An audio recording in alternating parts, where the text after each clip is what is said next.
What it is, YouTube mostly folks. Sorry, I've been a little irregular with my posts lately. My training partner, Roy Allison Davis, he's only available every other week during the summers. So I got to go it alone every other week, meaning I don't have anyone to film it. So it is what it is. The pace will pick up again in the fall. Anywho, where we left off, my tendonitis has been pretty much disappearing in my shoulders and elbow. Actually, I wasn't even expecting it to disappear from my right elbow, but it has been. That's good news. I think I'm swearing off arms exercises and replacing them with basketball and carrying plates at work. Carrying plates, by that I mean 45-pound plates because I'm a personal trainer. But that said, I do have a pulled muscle in my glute, which is full bogus. That means no squatting for maybe like 2 more weeks, just because it's super painful. I don't think it's actually that bad, and I think it'll recover pretty quick. It's just right on my sciatic nerve, so it's like I'm not playing games with that. So I'm going to start 5-3-1 in 3 weeks after my recovery week. Meanwhile, I'm right now just doing a full-body hypertrophy type program, avoiding hip exercises due to the glute tweak. So today, just decided to kind of go heavy on bench-ish. Not super heavy, but like something where I'm going to get reps. So I started with 185, I did 175, 165, 155, and 135. I just did that so that I could do a lot of good clean reps at, kind of a bodybuilding workout, trying to get, at least I was getting around 8 reps to 12 reps, and then doing the same on pull downs, like doing one considerably heavy set. This time it was 180 for 8 or something. And then just kind of ramping down. I ramp down rather than up. I do my warm-ups, but then I just go right to the top because I lose endurance real quick when it comes to... If I tap out anything, my, power muscles, fibers are not going to click, and then I'm not really going to be able to lift the heavy weight that I need to be able to lift. I'm just not that big of a person. And so on the lat pull-downs, I went like 180, 150, 130, 120, 110, and then did lots of reps, like at least... I think I got 8 or something on the 180 or 10, and then I just did maybe 10 to 12 reps the rest of the way down. 5 sets, both bench and lat pull down today.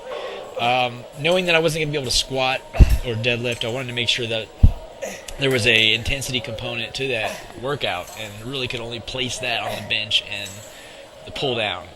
Because of my glute situation, I couldn't even really look at a row right now of any sort.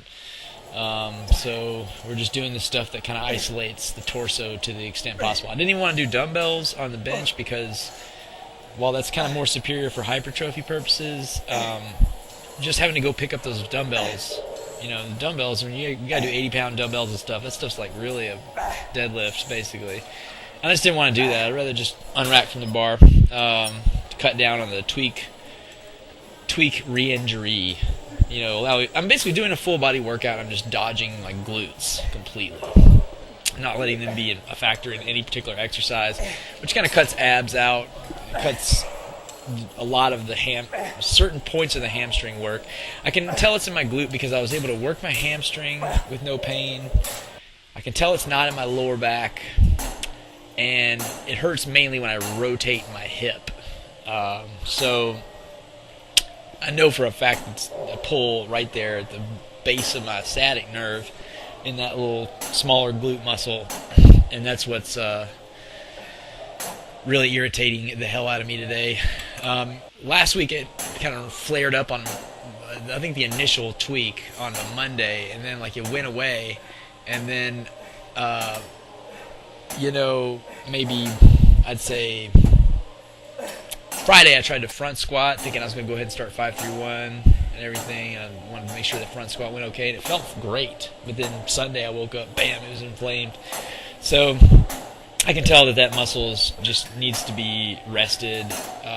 So since I'm switching to a new program in 3 weeks and having a recovery week scheduled at that time, I'm just going to do as much bodybuilding type work, full body, as I can right now.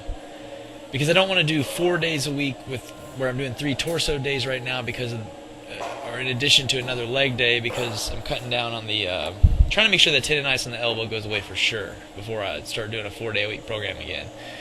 So without being able to really ram the legs hard on 2 days, since I pretty much can only do extensions and curls right now on the legs, I'm just going ahead and hitting extensions and curls sort of as my only leg thing, which is totally the opposite of what I would ever do. Like, leg extensions I think are not even good for you, and as such I'm not going to push them super hard, doing them 3 times a week. Like, that could definitely result in tendonitis in my knees quickly. It puts a really bad type of force on your knee, also onto the bony parts. But I'm just going to make sure that I take it light later in the week if I start feeling any tension in the tendon at all. I'm also not doing my box jumps this week. And probably not until I begin the squatting and deadlifting again, because I consider it a deadlift basically and a squat, because you deadlift on the takeoff and you squat in the landing. With significant force that you're basically having to absorb. So I'm just keeping it to these dumb isolation movements that I don't normally do for the legs. And then, well, except the leg curl. Leg curl is a great exercise for like strengthening your hamstring to handle deadlifts better, like so because you don't really get a great eccentric phase on a super heavy deadlift. But these particular sort of like squeezy isolation guys, I mean, I feel no pain, no discomfort at all doing those hamstring curls, which were actually on my right leg a little bit harder than on my left, which I thought was strange, that maybe my left leg has stronger hamstrings than my right. But so yeah, I mean, I got a full body workout in. I moved some reasonable weights on bench and pull downs, despite having, like, honestly, the pain in my glutes is an 11 and I can't sleep because it's on my sciatic nerve. I mean, it's gonna be gone probably by tomorrow in terms of the pain. I know the deal. I know my body on this, but it can take your mind off of your workout a lot when just sitting down hurts real bad. It's just a really annoying tweak. And squatting and deadlifting is what gets your heart rate up. It really makes it a good time. So,